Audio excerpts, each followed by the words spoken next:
time जो उनो मसलो learning कीअं करे टाइम न आहे असां वटि हाणे थोरो कैलकुलेट था कयूं त तव्हां वटि केतिरो टाइम अवेलेबल आहे हिकिड़े हफ़्ते में 168 कलाक हूंदा घणा कलाक आहिनि बाबा 168 कलाक 168 कलाक ऐं उन्हनि कलाकनि मां जेकॾहिं स्टडी कयो था ऐं या वर्क कयो था त उहे घणा कलाक था ॾियूं असां 50 कलाक बाक़ी रिमेनिंग घणा कलाक बचा 118 घणा कलाक बचा 118 कलाक ऐं वरी जेकॾहिं असां 7 कलाक जेको आहे जिम ते था ॾियूं या एक्सरसाइज था कयूं या कहिड़ी एक्टिविटी या रांदि था कयूं त बाक़ी असां वटि घणा कलाक बचा 111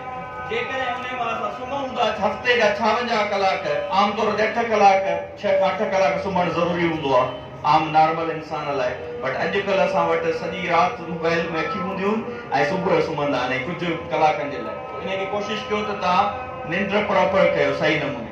उन खां पोइ असां वटि जॾहिं 8 कलाक टाइम वरितोसीं सुम्हण जो 56 कलाक इन में बाक़ी असां वटि घणा बचा बाबा 55 कलाक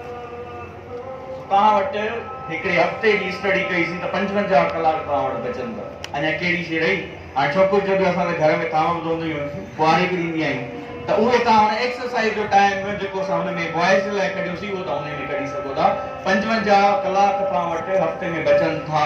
उन 55 कलाकनि खे यूटिलाइज़ कयो कंहिं न कंहिं सुठी एक्टिविटी में लर्निंग में कयो लर्निंग तव्हांजी हलंदी रहंदी तव्हांजो माइंड ग्रोथ थींदो वेंदो ऑटोमेटिकली तव्हांखे कंहिं न कंहिं हिन जॻह ते कॉल कंदो अचो असां वटि लेक्चर ॾियो